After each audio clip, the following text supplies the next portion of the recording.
Welcome back everyone. In today's session, we are going to continue our reasoning series. इस series में हम 6 videos कर चुके हैं विद 25 क्वेश्चंस ईच और अभी तक इन वीडियोस को अगर आपने नहीं देखा है तो आप हमारे आकलन यूट्यूब चैनल को सब्सक्राइब करें, उसमें आपको ये सभी वीडियोस मिल जाएंगी। और गूगल प्ले स्टोर से अगर आप आकलन ऐप को डाउनलोड करते हैं तो आपको वेरियस एग्जाम्स के लिए टेस्ट सीरीज मिल जाएंगी जिन्हें आप प्रैक्टिस करके अपना स्कोर इम्प्रूव कर सकते हैं। अगर आपको आज की वीडियो की पीडीएफ चाहिए तो इसी वीडियो के डिस्क्रिप्शन बॉक्स में जो टेलीग्राम लिंक है आप उसे ज्वाइन करें और वहां पर आपको सभी पीडीएफ मिल जाएंगी। देखते हैं आज का पहला सवाल। All tubes are handles and all cups are handles. इसका मतलब हमें इस सिलोगिज्म के पहले क्वेश्चन में सबसे पहले दिया गया हैंडल जो कि एच मेन सेट है, उसमें ये दिया गया कि ऑल ट्यूब्स सारा टी एच के अंदर है और ऑल कप्स सारा सी ये भी एच के अंदर है। हमें ये नहीं पता सी और टी में आपस में क्या रिलेशन है, क्या ये जॉइंट है या फिर ये सेपरेट है, वी डोंट नो। देन पहला निष्कर्ष देखते हैं। ऑल कप्स आर ट्यूब्स, क्या ये पॉसिबल है सारे सी टी हों? बिल्कुल भी नहीं, पहला तो हो ही नहीं सकता। आप डायग्राम को देखिए, सी और टी थोड़ा सा मिल सकता है बट पूरा नहीं, ऐसा दिखा नहीं रखा है अभी तक। सम हैंडल्स आर नॉट कप्स, कुछ एच ऐसे हैं जो सी नहीं है। हाँ बिल्कुल, ये एच का इतना बड़ा हिस्सा है जो कि सी नहीं है, बिल्कुल। तो ये वाला हो जाएगा इसका second answer correct, first wrong. Your answer will be B, only conclusion 2।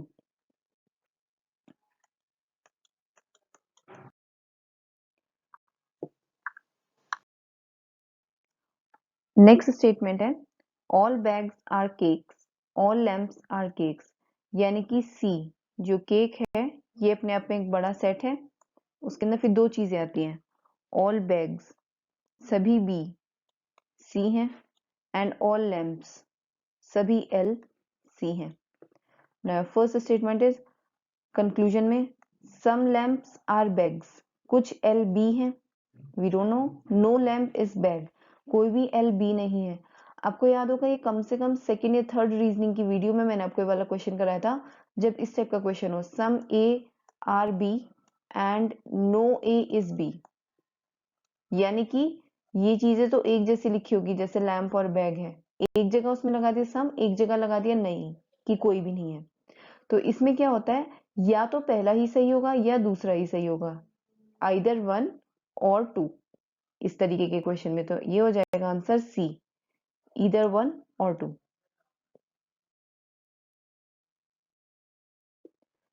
Some डेलहाइट्स are सिंगापोरियंस, Delhi के रहने वाले कुछ लोग सिंगापुरी हैं।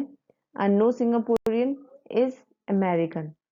सम डेलहाइट्स यानी कि दिल्ली के कुछ लोग, ये हो गया डी। इसके कुछ लोग तो सिंगापुरियन है, डी का कुछ हिस्सा आएगा एस में।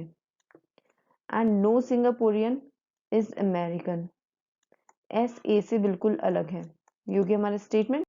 कंक्लूजन पढ़ते हैं। सम अमेरिकन आर सिंगापुरियन, क्या कुछ ए सी एस है? बिल्कुल भी नहीं, पहला तो हो ही नहीं सकता क्योंकि क्लियरली हमें दे रखा है कि ऐसा तो है ही नहीं। ए और एस बिल्कुल भी एक दूसरे से नहीं मिलेंगे। ऑल सिंगापुरियंस आर डेलाइट्स, क्या सारे के सारे एस डी के अंदर है? ये भी हमें नहीं दे रखा है। सम की बात की गई है ना, श्योर तो नहीं है हम। सम का हो सकता है, सम में एक पॉसिबिलिटी होती है कि सम का मतलब ऑल भी हो सकता है, बट इट्स नॉट 100% श्योर। तो दोनों ही गलत हो जाएंगे और answer will B D, neither 1 nor 2.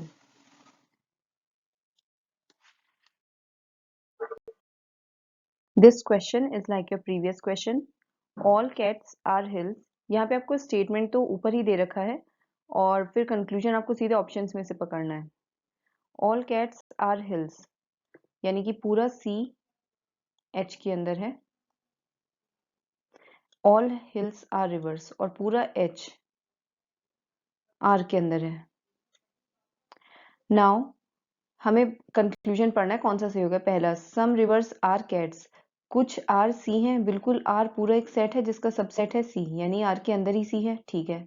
दूसरा, कोई भी रिवर हिल नहीं है, कोई भी आर एच नहीं है तो गलत है क्योंकि आर का कुछ हिस्सा आप देख सकते हो एच के अंदर है।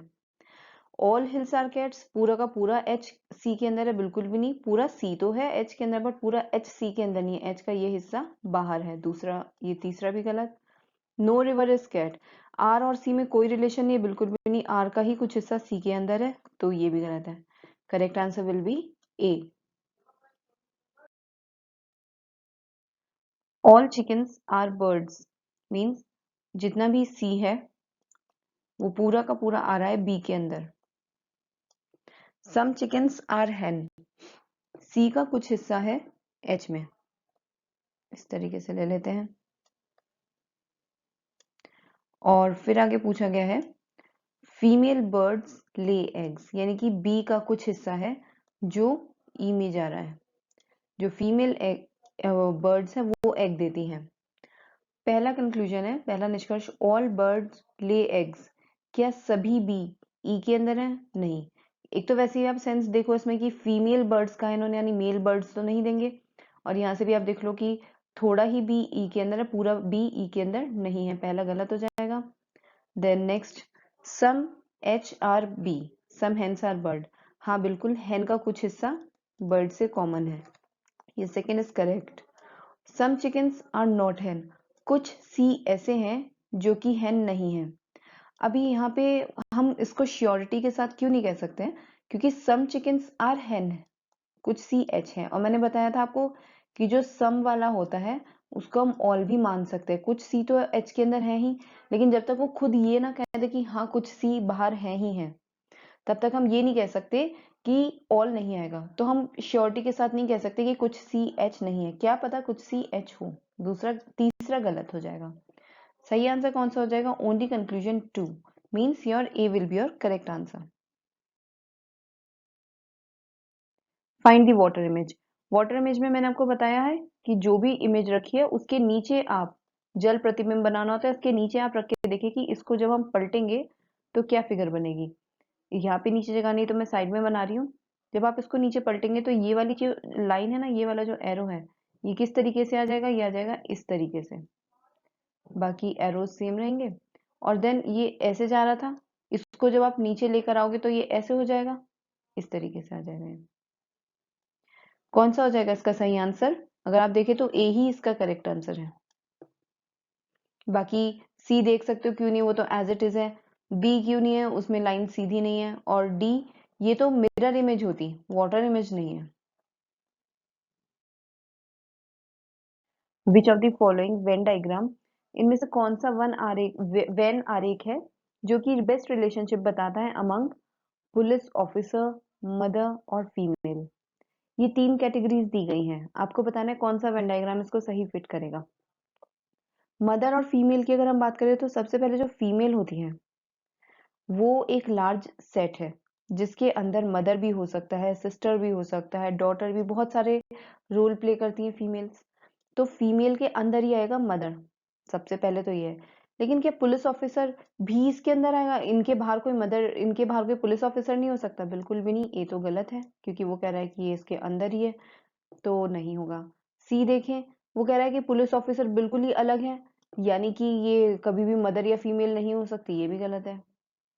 अगर आप देखते हैं बी और डी, तो बी के हिसाब से आप देखो, पुलिस ऑफिसर ऐसे हो सकता है ना, कुछ पुलिस ऑफिसर ऐसे होंगे जो मदर भी हैं, और कुछ पुलिस ऑफिसर ऐसे होंगे जो फीमेल तो है लेकिन मदर नहीं है।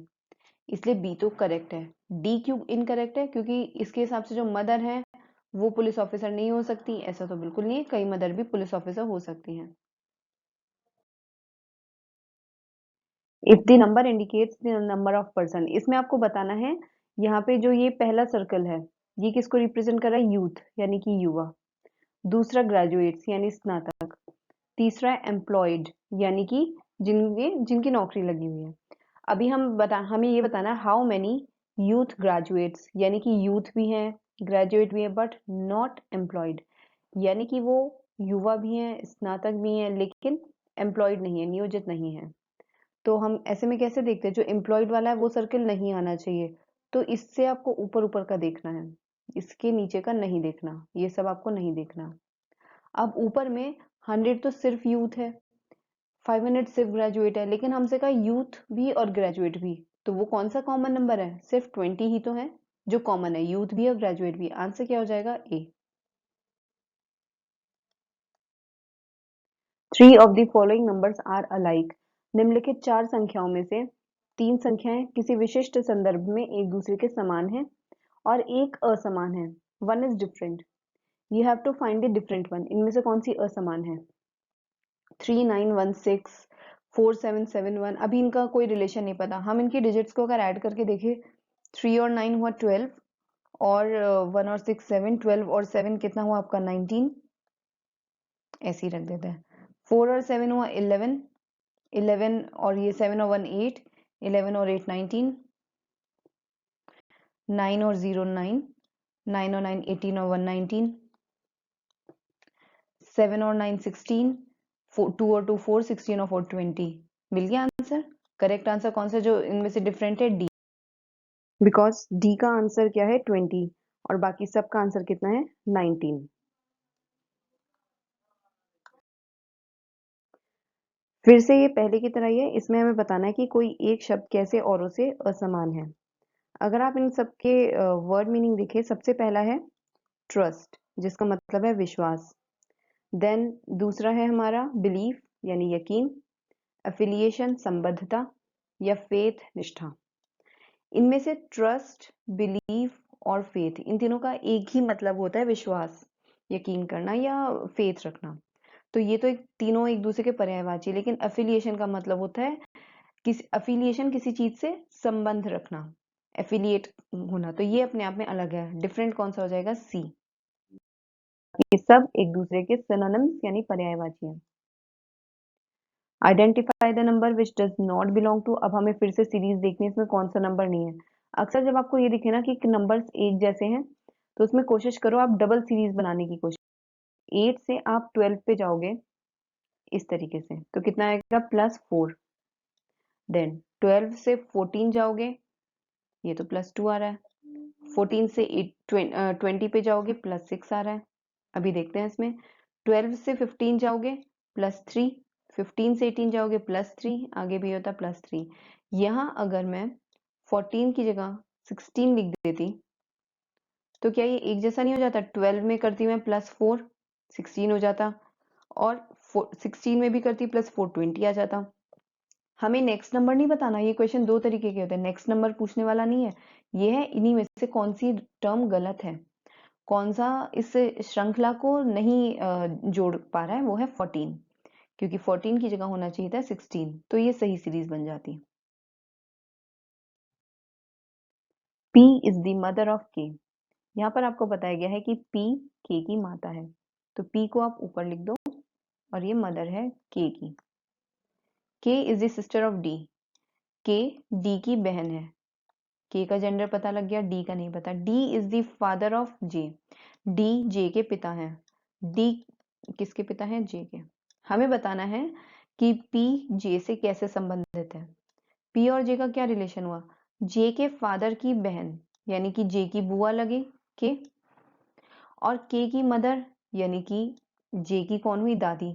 तो P क्या हुई? J की दादी, मीन्स ग्रैंडमदर, B। आपको अगर ये क्वेश्चंस अच्छे लग रहे हैं, आप इनको साथ साथ समझते चल रहे हैं, तो आप इस वीडियो को लाइक जरूर करें। गूगल प्ले स्टोर से आकलन ऐप को डाउनलोड करें, ऐसी और भी टेस्ट सीरीज मिल जाएंगी। और अगर कोई भी क्वेश्चन में दिक्कत आती है, तो आप कमेंट सेक्शन में पूछ सकते हैं। A3P means A is the mother of P। In question में आपको सीधे पकड़ना होता है। 3 का मतलब क्या है? मदर। देन 4 का मतलब क्या है? ब्रदर। 9 का मतलब क्या है? हस्बैंड। और 5 का मतलब क्या है? डॉटर यानी बेटी। अब आपको इनमें से बताना है कौन सा ऐसा ऑप्शन है जो सही में के और एम का रिलेशन बताता है, सास का, कि के एम की सास है, यानी के सास है, एम हमें नहीं पता कि वो लेडी है या वो जेंट्स है, कौन है। तो A3P, अगर आप पहला ऑप्शन देखो M9N, यानी कि M और N के बीच में 9 का रिलेशन है, हस्बैंड, M N के हस्बैंड है। N3K यानी कि N K की माता है, तो K तो बेटी हो गई M की, इसके हिसाब से पहला गलत हो जाता है। दूसरा देखते हैं M9N, यानी M N के हस्बैंड है, 9 का ये दे रखा है ना, पति हैं, तो M हो गया हस्बैंड और N हो गई है उसकी वाइफ। देन N5K, 5 का मतलब क्या है? बेटी, यानी कि N बेटी है K की, तो K क्या हुआ? K की बेटी हुई N, और एन के पति हुए एम, तो एम की सास हो गई के। आपका क्वेश्चन यहीं पे कंप्लीट हो जाता है। आगे और देख लेते हैं, क्योंकि हमें ये नहीं पता कि जो के बेटी तो है एन की, लेकिन के मेल है या फीमेल है ये हमें नहीं पता। आगे दे रखा है के 3J। 3 का मतलब क्या है, सबसे पहले दे रखा है मदर, यानी कि के माता है जे की। के का कोई दूसरा बच्चा भी है जिसका नाम है जे, इससे ही पता लग जाता है कि के कौन है, मदर है। तो अब ये कंफर्म हो जाता है कि एम की सास है के। यही पूछा था कि K is the mother in law of M. Your correct answer will be B.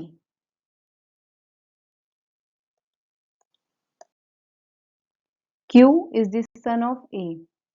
Q A का पुत्र है। यहां से आप इसको बनाना शुरू करें। ए का पुत्र है क्यू। पी ए का पति है। ए का पति है पी, यानी कि पी हो गया मेल, तो ए हो गई फीमेल। और क्यू पुत्र है तो ये भी हो गया मेल। देन क्यू के दो बच्चे एस और टी है। क्यू के हैं दो बच्चे S and T.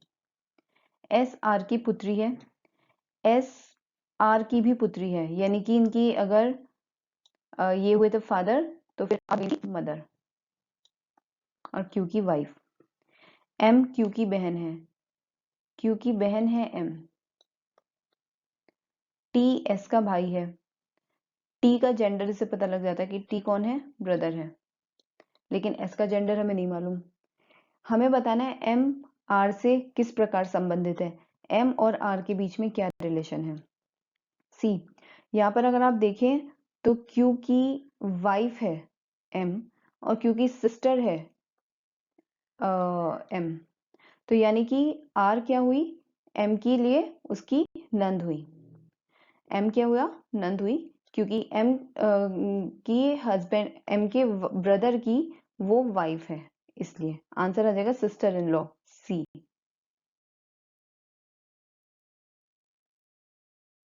A series is given with one term missing. अब ये मिसिंग टर्म है। पहले जो हमने सीरीज की थी उसमें हमें wrong term odd one out बताना था, हमें बताना इनमें से कौन सा सही है। पहले इसका रिलेशन देखते हैं कि किस तरीके से बना होगा। ए से सी कैसे गए होंगे, ए प्लस बी प्लस सी, प्लस टू किया, सी डी ई, मतलब बीच में एक गायब है ना, C D E, then again plus two किया। ई से एफ और जी, अगेन प्लस टू किया। पहले को पहले के साथ देखना, दूसरे को दूसरे के साथ। डी को ई के साथ देखें प्लस वन, ई को एफ के साथ प्लस वन, एफ को जी के साथ प्लस वन। तो अब इस वाले जी की बात करें, यहां से प्लस टू करेंगे एच एंड आई, और इस जी में प्लस वन करेंगे एच। क्या आंसर आ जाएगा, आई और एच। कौन सा करेक्ट आंसर है, B. In the given question, which one set of letters, when sequentially placed at the gaps in the given letter series, shall complete it? अक्षरों का कौन सा एक सेट जब अक्षर श्रृंखला के दिए गए अंतरालों पर क्रमिक रूप से रखा जाता है तो वह श्रृंखला को पूरा करेगा। इसमें आपको क्या करना होता है, जो आपको लेटर्स दे रखे हैं इनको एक एक करके ऑप्शन वाइज सभी को आप पुट करके देखें। जैसे सबसे पहले दे रखा है एल, तो यहाँ आप रख के देखेंगे एल। देन एच है तो यहाँ लिखेंगे आप H, then P, then H and then E. अभी हम ए ऑप्शन के साथ कर रहे हैं, ऐसे हम बी के साथ, सी के साथ, सबके साथ करेंगे। अभी देखो अगर ये कितना बना, H E L P, H E L P, H E L P, ये बन गया हेल्प हेल्प। ये अपने आप में सही है। ये क्वेश्चन इस तरीके के होते हैं, आपको सारे ही अगर ए ऑप्शन सही नहीं होता तो अब आप इसका सीरीज ऐसे रख के देखते और फिर देखते कि क्या कोई सीरीज ऐसी है जो रिपीट हो रही है। जरूरी नहीं वो कोई वर्ड हो हेल्प जैसा, वो A B C C, A B C सी ऐसा भी हो सकता है। तो फिलहाल इसका सही आंसर क्या है, ए, क्योंकि उसे करेक्ट सीक्वेंस बन रहा है। इस क्वेश्चन में आपको दिया गया है, दिए गए समीकरण में किन चिन्हों को बदलने से आपका ये जो समीकरण है वो सही होगा। यानी कि जो इज इक्वल टू में 55 आपको दे रखा है, इस इक्वेशन से नहीं आएगा। ये जो मल्टीप्लाई प्लस माइनस और डिवाइड है, इनमें से कोई से दो साइन आपको बदलने हैं तब जाके 55 आएगा। अब जैसे पहला ऑप्शन में दे रखा है माइनस और डिवाइड, आप डिवाइड की जगह रखो माइनस, की जगह रखो डिवाइड, और डिवाइड की जगह रखो माइनस, तो क्या आंसर आएगा 55। आप चेक कर सकते हो। लेकिन अगर आप एक मोटा मोटा आइडिया लो, 4225 को 65 से आप मल्टीप्लाई करोगे, बहुत ज्यादा बड़ा नंबर आएगा। कुछ भी कर लो उसमें ये 55 तक नहीं आ सकता आगे मल्टीप्लाई डिवाइड से, तो यहीं से पता लग जाता है ए गलत है। दूसरा चेक करते हैं मल्टीप्लाई एंड डिवाइड, यानी कि मल्टीप्लाई की जगह आप कर दो डिवाइड और डिवाइड की जगह आप कर दो मल्टीप्लाई। इसे चेक करते हैं 4225 को जब आप 65 से, ये इक्वेशन क्या बन जाएगी 4225 डिवाइड 65, 65 से डिवाइड करोगे तो कितना आएगा प्लस 122, ये तो आप डिवाइड करोगे तो 65 ही आएगा। फिर आगे लिखो 122 ऐड किया, देन माइनस अपनी जगह रहेगा, फिर ये जो डिवाइड था इसकी जगह लग जाएगा मल्टीप्लाई। बॉडमास रूल आपने पढ़ा है ना, सबसे पहले डिवाइड करते हैं एंड देन मल्टीप्लाई। 12 को आप मल्टीप्लाई करोगे 11 से, यह आ जाएगा 132। फिर 65 को आप ऐड करोगे 122 में तो ये आ जाएगा आपका 187। 187 में से माइनस करोगे 132, कितना आ जाएगा 55। This is your correct answer. It means B is the correct answer. इसमें हमने क्या किया, मल्टीप्लाई की जगह डिवाइड और डिवाइड की जगह मल्टीप्लाई रखा, तो हमारी इक्वेशन सही हो रही है। Find the missing number from the given alternatives. इसमें से हमें बताना है मिसिंग नंबर कौन सा है। यहाँ पे हमें बताना है कि क्या आएगा 3 और 4, फिर ये 20 कैसे आ गया, 4 इंटू 5 20 होता है। 4 इंटू 5 ही क्यों किया मैंने, क्योंकि 3 में एक जोड़ा 4 और 4 में एक जोड़ा 5। आपको इसमें खुद ढूंढना होता है, प्रैक्टिस करने से ये चीज आ जाती है कि क्या वो पैटर्न है जो इसमें चल सकता है। कई बार स्क्वायर्स भी करने पड़ते हैं, कई बार माइनस प्लस भी करना पड़ता है। अब इसे देखो 3 इंटू 5, राइट, 15 कैसे आएगा 3 इंटू 5, 4 में प्लस 1 किया 5, 2 में प्लस 1 किया 3, आ गया इन दोनों को मल्टीप्लाई करके। ऐसी 3 और 7 है, 3 में प्लस 1 करोगे 4, 4 और 7 में प्लस 1 करोगे कितना आ जाएगा 8, और 4 8 होता है 32। क्या आंसर हो जाएगा A is your correct answer.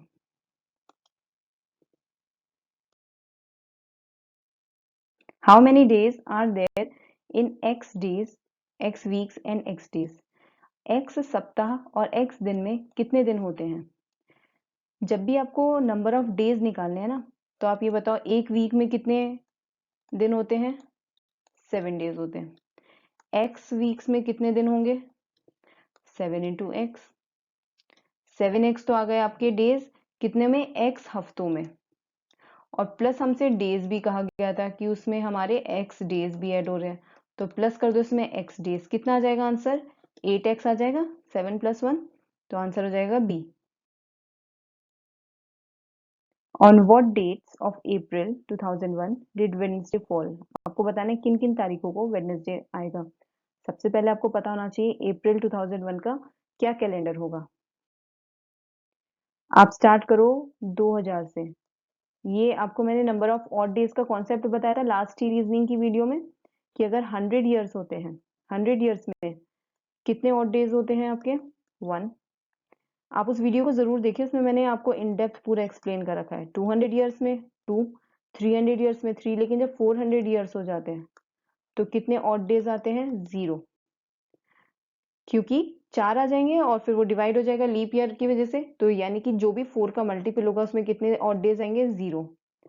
अब हमें पहले सबसे पहले 2001 तक पहुंचना है, तो हम स्टार्ट करेंगे 1600 से।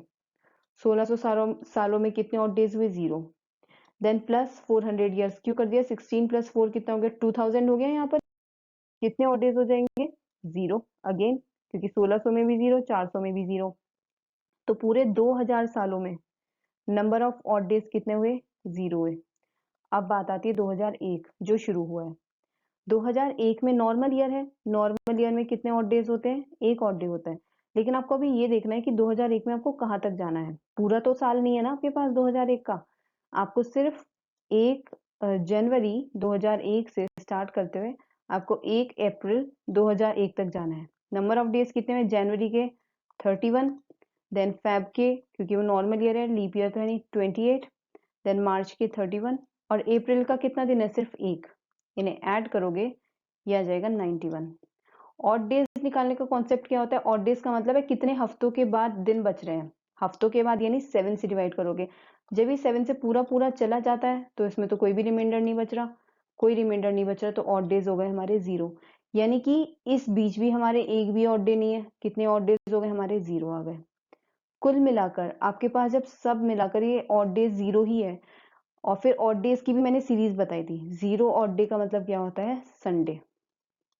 1 ऑड डे का मतलब होता है मंडे।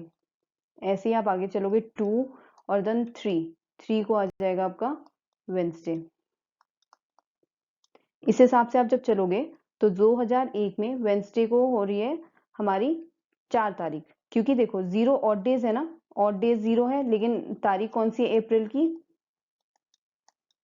फर्स्ट अप्रैल है। ये तो ऑड डेज की लिस्ट है जो मैंने आपको उस दिन लिखवाई थी, ये तो आपको याद होनी चाहिए। 0 से लेकर 5 तक हम निकाल लेते हैं, लेकिन डेट कौन सी आ रही है 0 ऑड डे पर? पहली तारीख है, देन 2, देन 3, देन 4। तो वेंसडे कौन सी अप्रैल को होगा? 4 अप्रैल को होगा। और ये आपको पता है, इसमें आप +7 करते चले जाओ, आगे आपके वेंसडे निकलते चले जाएंगे। 4 हुआ, देन 11 हुआ, देन 18 हुआ, और इसमें फिर 7 किया तो 25 हुआ। फिर तो अगला महीना स्टार्ट हो जाएगा मई का। तो ये वो 4 डेट्स हैं जिनमें आपके वेंसडे फॉल करेगा। क्या कॉन्सेप्ट है? सबसे पहले नंबर ऑफ ऑड डेज निकाले। 2000 हमने ले लिया मोटा मोटा, 2000 के लिए हमने 1600 का एक लिया और 400 का एक लिया। उसके बाद हमने ऑड डेज देखे जनवरी से लेकर अप्रैल तक, हमें पता लग गया 0 ऑड डेज है। और 0 ऑड डे का मतलब 1 अप्रैल को हो गई 0 odd day. 0 odd day means Sunday. इसी से आपने पूरा कैलेंडर निकाल लिया। इफ 6 मार्च 2005 इज मंडे, 6 मार्च 2005 को मंडे है, तो 6 मार्च 2004 को सप्ताह का कौन सा दिन था? यानी एक ईयर बैक का आपसे पूछा है। 2005 में जो दिन था आपको बताना है 2004 का कौन सा दिन है। ऐसे अगर आप देखो तो 2004 क्या हुआ? लीप ईयर हुआ। लीप ईयर कौन सा होता है? जिसमें 366 डेज होते हैं, फेब्रवरी में 29 डेज होते हैं। लेकिन हमें ये ध्यान देना है कि हमें बात करनी है सिर्फ मार्च की, यानी कि फेब्रवरी तो निकल चुका है और फेब्रवरी से ही अंतर आता है। कैसे आता है? नॉर्मली आपका बर्थडे अगर आज इस साल संडे को है और अगर नॉर्मल ईयर चल रहा है तो अगले साल आपका बर्थडे होगा मंडे को, देन ट्यूसडे को। लेकिन सपोज यहाँ आपका लीप ईयर आ गया इस बीच में, तो लीप ईयर होने की वजह से एक एक्स्ट्रा दिन जुड़ जाएगा, तो आपका 2 दिन आगे बढ़ता है बर्थडे, सीधे पड़ेगा वो थर्सडे को, ना कि वेंसडे को। यही होता है लीप ईयर का कॉन्सेप्ट। लेकिन यहाँ अगर हम देखें, हमें बात करनी है मार्च की, फेब्रवरी की तो हम बात ही नहीं कर रहे हैं। मार्च की अगर हम बात करें तो 2004 से 2005 में एक ही दिन तो आगे बढ़ा होगा ना। फेब्रवरी अगर बीच में पड़ता तो हम कहते 2 दिन आगे बढ़ेंगे, लेकिन 2004 में फैब तो खत्म हो चुका है, उससे हमें मतलब नहीं है। अब मार्च के बाद से जब हमने चलना शुरू किया तो अगले साल का फैब आएगा 2005 का, which is a normal year. इसमें तो कोई एक्स्ट्रा दिन जुड़ना ही नहीं है। तो आप कितने दिन आगे बढ़ोगे? सिर्फ एक दिन ही आप आगे जुड़ोगे। यानी कि 2005 में अगर आपका बर्थडे मंडे को है, सोमवार को है, तो इससे एक दिन पहले आ जाएगा पिछले साल, वो आ जाएगा संडे को। यही है इसमें। आपको बस इस तरीके से देखना होता है कि कितने दिन आपको ऐड करने हैं ऑड डेज के। In a certain language if A is written as 2, A को लिखा गया है 2, बी को लिखा गया है 4, सी को लिखा गया है सी। आई होप आप समझ गए होंगे इसमें क्या किया गया है। जो नॉर्मल हमारी अल्फाबेट का ऑर्डर होता है उसको 2 से मल्टीप्लाई किया गया है। ए का 1 होता है उसको 2 से कर दिया, बी का 2 होता है उसे 4 कर दिया, सी का 3 होता है उसे 6। तो आप इन सबको क्या करो, 2 से डिवाइड कर दो। 12 को 2 से डिवाइड करोगे आ जाएगा 6, 6 में क्या होता है एफ। 10 को करोगे 2 से डिवाइड आ जाएगा 5, 5 यानी कि ई, अगेन ई। और 8 को आप डिवाइड करोगे तो आ जाएगा 4, 4 यानी डी। ये बन गया feed. Correct answer is D. If London is coded as M P O, यानी कि हमें क्या किया, लंदन को पहले ऐसे लिखा, हमें देखना किस तरीके से एल का बन गया M, then P O E P O, L M +1 जुड़ रहा है, ओ पी +1 जुड़ रहा है, एन के बाद ओ, यानी कि आप सब देखोगे इसमें 1 1 आगे जा रहे हैं, सिर्फ इतना सिंपल है। तो दिल्ली का देखना है, डी के बाद +1 किया कितना आ जाएगा ई, ई में +1 किया एफ, एल के बाद आ गया एम, एच का आ गया आई और आई का आ गया जे। ई एफ एम आई जे, कौन सा आंसर हो जाएगा इसमें से? डी। कोड लैंग्वेज में आपको खुद ये देखना होता है कि क्या इसमें आएगा, इसका भी कोई फिक्स पैटर्न नहीं होता। Select the correct option that fill in the blank that will fill in the blank and complete the series.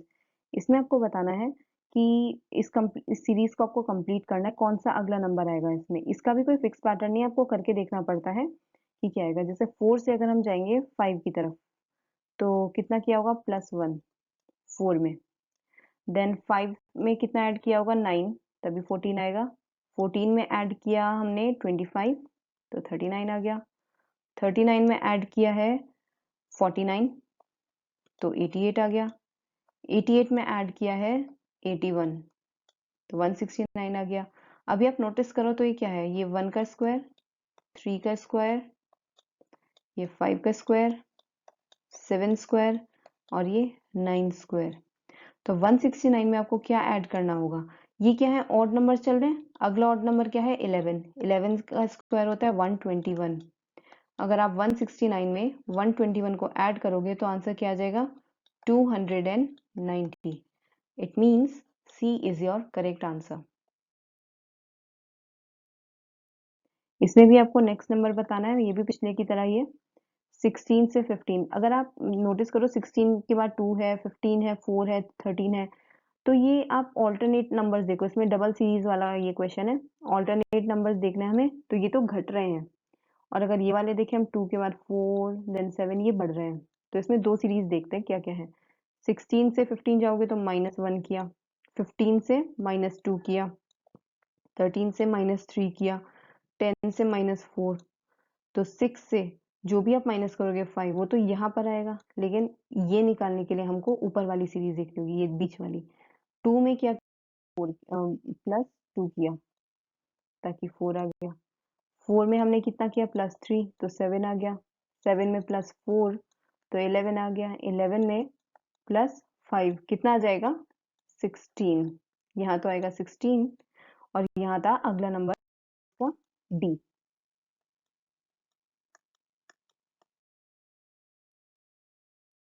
So this was all in today's video. अगर आपको ये क्वेश्चन समझ में आए हैं तो आप इस वीडियो को लाइक ज़रूर करें। कोई भी क्वेरी होती है तो आप कमेंट सेक्शन में उसे ज़रूर पूछ सकते हैं, इसका आंसर आपको ज़रूर मिलेगा। और हमारे यूट्यूब चैनल आकलन को सब्सक्राइब करें।